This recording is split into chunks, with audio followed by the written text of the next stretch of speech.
Projektas Dizainas sparnai yra skirtas tiek įmonėm, tiek jauniem dizaineriam, tiek visuomeniai. Kodėl tai yra naudinga įmonėm? Nes įmonės gauna patrauklius, šiuolaikiškus dizaino sprendimus, kurie yra paremti žiediškumui arba skaitmenizacija, arba ir žiediškumui, ir skaitmenizacija.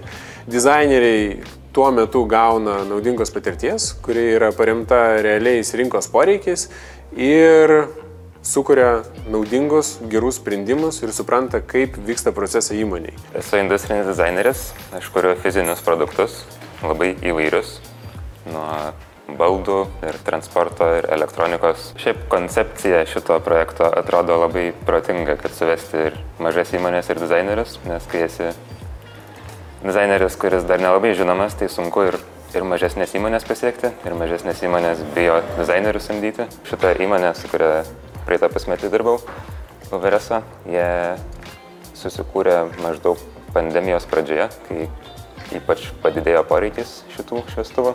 Įmonėje Uveresa buvo kūriamas patalpas dezinfikuojantis prietaisas, kuris UVC spindulių pagalba gali dezinfikuoti tiek orą, tiek paviršius. Tuo metu, kai žmonės yra patalpoje, jos sklendės yra uždarytos ir cirkuliuoja oras, kuris yra dezinfikuojamas tos šviesos pagalba. Tuo atveju, kai žmonių nėra patalpoje, jos sklendės atsidaro, tokie, sakykime, sparnai jo atsidaro ir tuo metu jisai tų šviesos šaltinių pagalba gali dezinfikuoti visus paviršius. Tai yra irgi unikalus sprendimas tuo, kad yra dvi funkcijos sujungtos į vieną. Ne taip jau sunkiai sekėsi, nebuvo, kad kažkur labai užstrikčiau, nors ir su fiziniais produktais yra tokia specifika, kad visada užstriksi, nesvarbu ką darai.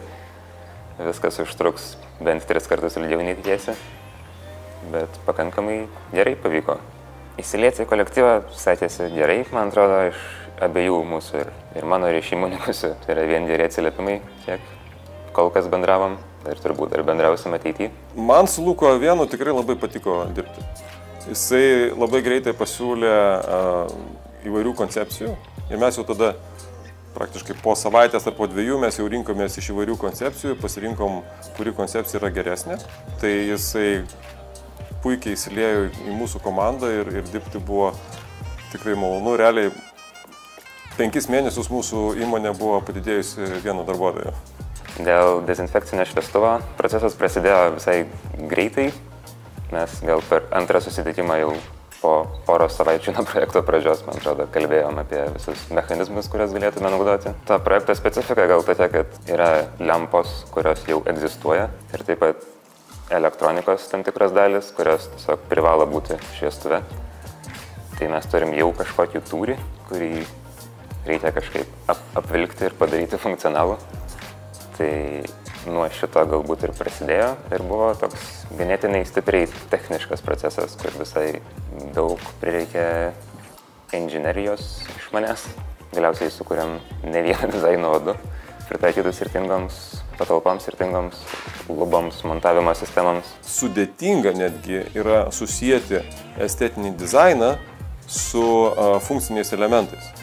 Ir kaip tie funkciniai elementai veikia, ypač jeigu dar yra taip, kad jie turi judėti, tai čia buvo dizaineriui labai rimtas iššūkis.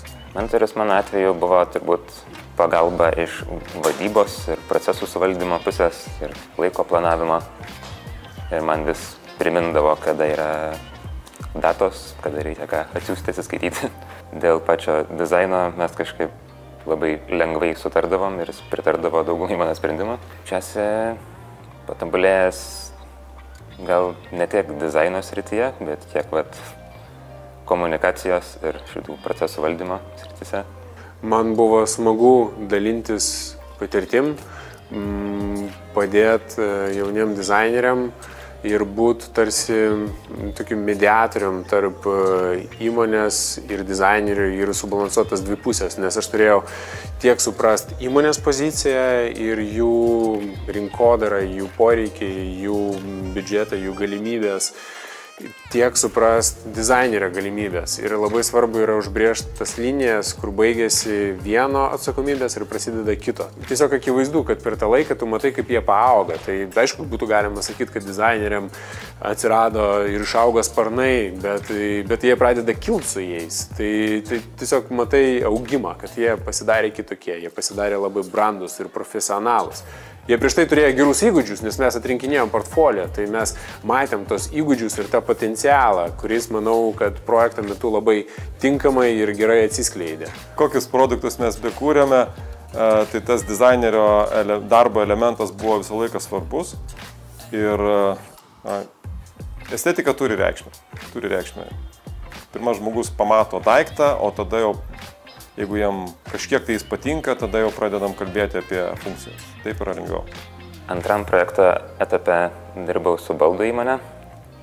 Šitas procesas buvo labai smagus gal tuo, kad daug svarbiau yra estetika ir pati idėja. Ir turėjau kažkaip labai didelį pasitikėjimą manimi iš įmonės nuo pat pradžios. Esu mažai įmonė baldų, tai dažniausiai dirbom su viešaisiais pirkimais, dalyvaujam konkursuose ir gaminom tą, ką prašo klientai. Bet visada buvo lūkesčiai, kad turėtumėm savo kolekciją, nuosavo dizaino kolekciją minkštų baldų. Daug laiko skyriau tam paieškom, eskizam ir galiausiai tai, ką pateikiau. Nebuvo tiek jau daug variantų, bet įmonei iškart patiko ir buvo aišku ir visi pritarė. Baldų projekte man pasirodė labai įdomi idėja sukurti sodą.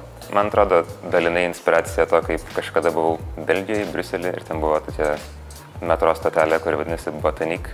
Ir ten yra botanikos sodas, kuris yra toks šiltnamis stiklinis, bet aplink yra ganėtinai gražus sodas, kuris yra visai kaip džiunglės, kai vaikštai po jį, bet taip pat pro medžių šakas ir lapus matosi stikliniai dangoraižiai ir verslo centrai. Ir visas šitas kontrastas man pasirodė labai įdomus ir panašus gal į ofiso gyvenimą. Nuostabiai mūsų dizaineris padirbėjo, sukūrė realią kolekciją. Realiai jau prototipai yra baigiami gaminti ir tikrai bus prekyboje. Projektas ir atneša tiesiog pažintis gal ir su įmonėm, ir su visais kitais dizaineriais, kurie čia dalyvavo. Ir man atrodo, tai labai dar daug duos ateityje.